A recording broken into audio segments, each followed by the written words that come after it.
ناظرین گرامی، السلام علیکم ورحمۃ اللہ وبرکاتہ۔ تعلیم الاسلام کا سلسلہ چل رہا ہے۔ یہ تعلیم الاسلام کے متعلق میں نے بتایا تھا، یہ ایک ایسی کتاب ہے کہ اگر آپ حضرات اس کتاب کو پڑھتے ہیں یا آپ جو ہے میرے چینل میں بنے رہتے ہیں اور آپ اس کو روزانہ سنتے ہیں تو یہ کتاب ایسے لوگوں کے لیے بہت زیادہ نفع بخش ہے جس کو اسلام کے متعلق کچھ بھی پتہ نہ ہو۔ تو اس کتاب کے اندر اسلام کی جو اہم جانکاریاں ہیں ان جانکاری کو سکھایا گیا ہے۔ اسی طرح سے نماز ہے، روزے ہے، اس کے جو ضروری مسائل ہے، نماز کے جو طریقے ہیں، ان تمام چیزوں کو بتایا گیا ہے۔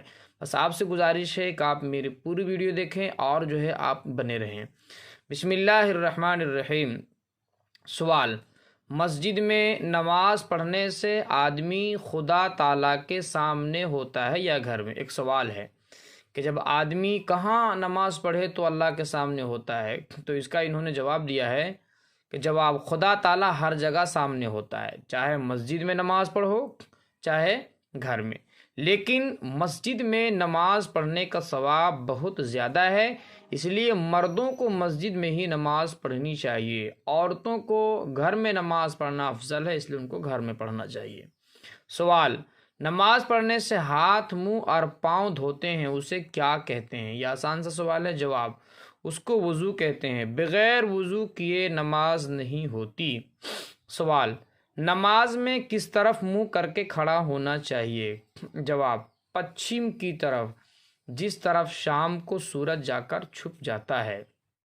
آپ یہاں سمجھیے کہ پچھم کی طرف منہ کرنے کا کیوں حکم دیا گیا، اس کا انہوں نے یہاں سے یہاں تک میں جواب دیا ہے۔ تو اصل جو ہے پچھم کی طرف ہم منہ اس لیے کرتے ہیں کہ خانہ کعبہ ہے، یعنی جو اللہ کا سب سے پرانا گھر ہے، وہ ہندوستان سے پچھم کی طرف ہی پڑتا ہے، اس لیے ہم اصل میں پچھم کی طرف نہیں، اصل میں ہم اس خانہ کعبہ کی طرف منہ کرتے ہیں۔ اور خانہ کعبہ چونکہ ہم لوگوں کے یہاں سے ہندوستان، پاکستان، بنگلہ دیش جو ہے پچھم کی طرف ہے، اس لیے ہم لوگ پچھم کی طرف منہ کرتے ہیں۔ جواب: سوال: جس طرف منہ کر کے نماز پڑھتے ہیں اسے کیا کہتے ہیں؟ جواب: اسے قبلہ کہتے ہیں۔ سوال: دن رات میں نماز کتنی مرتبہ پڑھی جاتی ہے؟ جواب: رات دن میں 5 نمازیں فرض ہے۔ اصل میں اس کے متعلق ایک لمبا واقعہ ہے جو میں کسی اور موقع سے یا ویڈیو میں انشاءاللہ عرض کر دوں گا کہ اللہ کے نبی علیہ الصلاۃ والسلام کے اوپر جو نمازیں فرض ہوئی تھی، ان کو جو نمازیں ملی تھی وہ 50 وقت کی نمازیں ملی تھی۔ تو اللہ کے نبی علیہ الصلاۃ والسلام کو حضرت موسیٰ علیہ الصلاۃ والسلام نے مشورہ دیا کہ آپ کی امت 50 وقت کی نمازیں نہیں پڑھ پائیں گی، اس لیے اللہ کے نبی علیہ الصلاۃ والسلام نے اللہ تبارک و تعالیٰ سے کم کراتے کراتے اتنا کرا دیے کہ 5 نمازیں باقی رہ گئیں۔ پھر اللہ تبارک و تعالیٰ کا حکم ہوا، اے نبی آپ کی امت نماز پڑھیں گی 5 لیکن ثواب ملے گا 50 کا۔ سوال: 5 نمازوں کے نام کیا ہیں؟ جواب: پہلی نماز فجر، جو صبح کے وقت سورج نکلنے سے پہلے پڑھی جاتی ہے، اس کو کیا کہتے ہیں؟ فجر۔ دوسری نماز ظہر، جو دوپہر کو سورج ڈھلنے کے بعد پڑھی جاتی ہے، اس کو ظہر کہتے ہیں۔ تیسری نماز عصر، جو سورج چھپنے سے 2.5 گھنٹے پہلے پڑھی جاتی ہے، اس نماز کو کیا کہتے ہیں؟ عصر کہتے ہیں۔ چوتھی نماز مغرب، جو شام کو سورج چھپنے کے بعد پڑھی جاتی ہے۔ پانچویں نماز عشاء، جو 1.5-2 گھنٹے رات آنے پر پڑھی جاتی ہے۔ یہ آسان بات ہے، آگے چلتے ہیں۔ سوال: اذان کسے کہتے ہیں؟ تو اذان کا اصل معنی ہے اطلاع دینا، اذان کا معنی ہے خبر دینا۔ ایک بات میں جو اس کتاب میں یہاں نہیں لکھی ہوئی لیکن میں اپنے طرف سے اضافہ کر کے بتا دیتا ہوں کہ اذان کا جو سلسلہ ہے وہ کیسے شروع ہوا، یعنی اذان کی جو مشروعیت ہے وہ کب ہوئی، اس کا سلسلہ کیسے شروع ہوا۔ تو اصل میں اللہ کے نبی علیہ الصلاۃ والسلام جب مکہ مکرمہ سے ہجرت کر کے مدینہ منورہ تشریف لے گئے تو وہاں صحابہ کرام رضوان اللہ تعالی علیہم اجمعین نماز کے لیے ایک اندازے سے مسجد نبوی میں اکٹھا ہو جایا کرتے تھے۔ تو چونکہ اندازے سے آتے، بعض مرتبہ ایسا ہوتا کہ جب صحابی پہنچتے تو جماعت ختم ہو چکی ہوتی تھی، اور جماعت سے نماز پڑھنے کی بے شمار فضیلتیں ہیں، اور صحابہ تو صحابہ وہ تھے کہ ایک ایک نیکی کے لیے وہ دوڑا کرتے تھے۔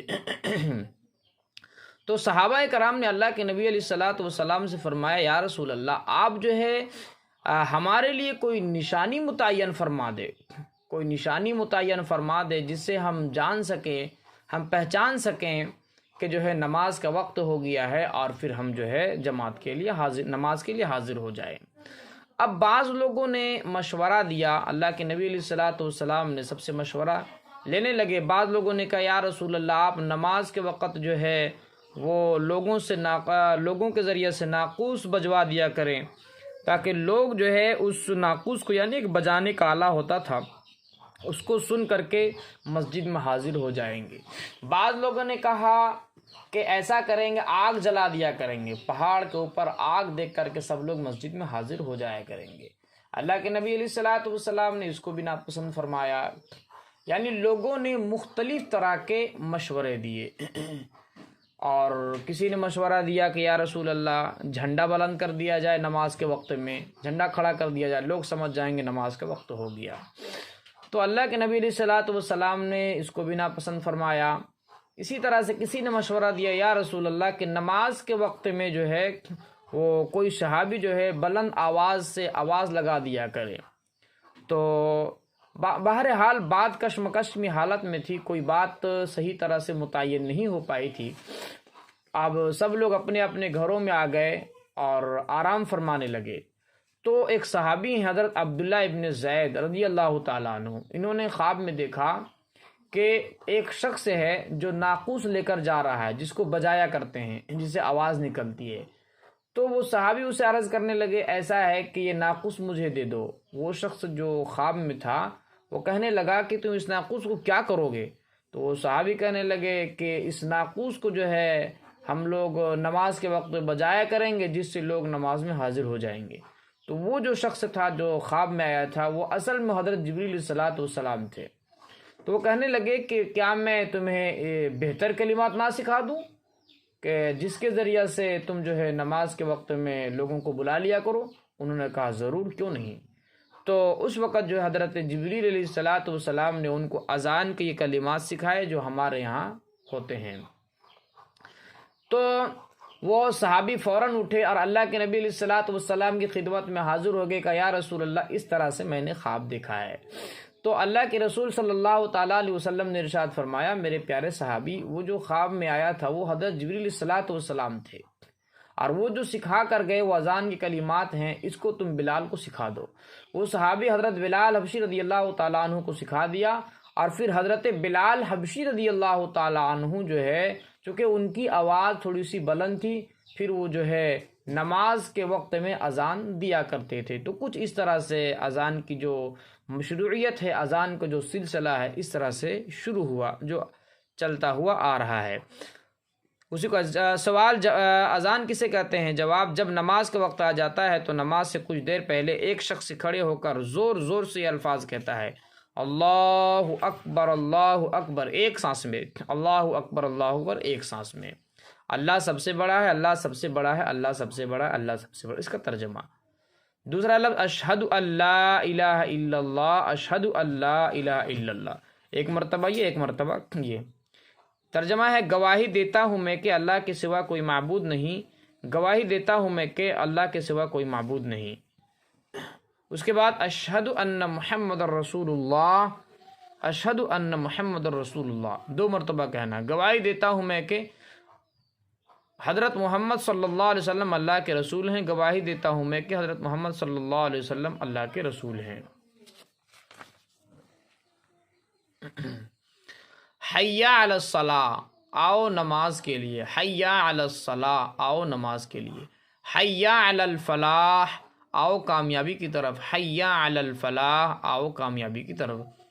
اللہ اکبر اللہ اکبر، یہاں دو ہی مرتبہ کہنا، اللہ سب سے بڑا، اللہ سب سے بڑا ہے، لا الہ الا اللہ، اللہ کے سوا کوئی عبادت کے لائق نہیں، اور فجر کے جو اذان ہے اس میں ایک لفظ کا اضافہ کرنا ہے، الصلاۃ خیر من النوم۔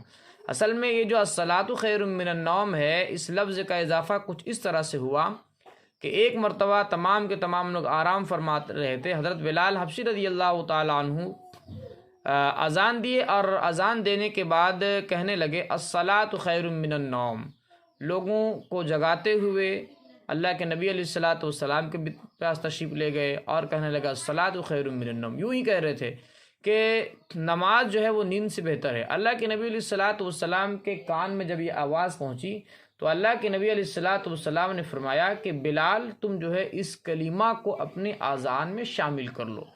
اس وقت سے لے کر جو ہے وہ فجر کے اذان میں الصلاۃ خیر من النوم کو شامل کر لیا گیا۔ تو یہ تھے کچھ اذان کے کلمات، اور اذان کس طرح سے شروع ہوا ہے، اس کا سلسلہ کس طرح سے چلا ہے، یہ کچھ اس کے طریقے تھے۔ باقی بات انشاءاللہ اگلی ویڈیو میں ہم لوگ جو ہے پڑھیں گے۔ بس آپ سے گزارش ہے جڑے رہیں، اور خصوصاً ایسے حضرات جن کو دین کے بارے میں جو بیسک چیزیں ہیں، جو ضروری چیزیں ہیں وہ معلوم نہیں، وہ جڑے رہیں انشاءاللہ۔ اس کتاب کو سننے کے بعد آپ کے ذہن میں جتنے سارے کنفیوژن ہوں گے یا اسلام کے متعلق جو اہم جانکاریاں ہونی چاہیے وہ سب حاصل ہو جائیں گی۔ السلام علیکم ورحمۃ اللہ وبرکاتہ۔